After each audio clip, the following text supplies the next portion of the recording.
కాళేశ్వరం విషయంలో పదే పదే అబద్దాలు మాట్లాడుతున్న మాజీ మంత్రి హరీష్ రావు గోబెల్స్ రావుగా పేరు మార్చుకోవాలని అన్నారు మంత్రి ఉత్తమ్ కుమార్ రెడ్డి.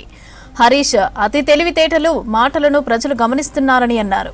బీఆర్ఎస్ నేతలు తెలంగాణ ప్రజల కలలను తాకట్టు పెట్టి కాళేశ్వరం కట్టారని విమర్శించారు.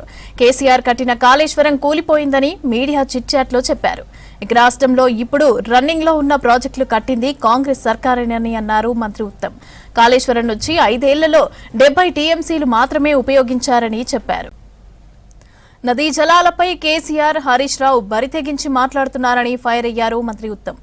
10 ఏళ్లలో పాలమూరు, డిండి, ఎస్ఎల్బీసీ ఎందుకు పూర్తి చేయలేదని ప్రశ్నించారు. కేసీఆర్ చేసిన అప్పులకు తాము వడ్డీలు కడుతున్నామన్నారు.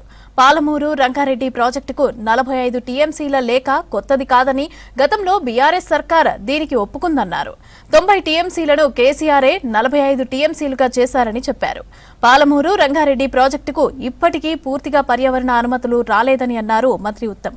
ఇక 10 ఏళ్లు పాలమూరు పూర్తి చేయకుండా అక్కడ ప్రజలను మోసం చేసింది కూడా కేసీఆరే అని అన్నారు. ఇక 90% పనులు పూర్తయితే 1 ఎకరాకు కూడా నీళ్లెందుకు ఇవ్వలేదని ప్రశ్నించారు మంత్రి.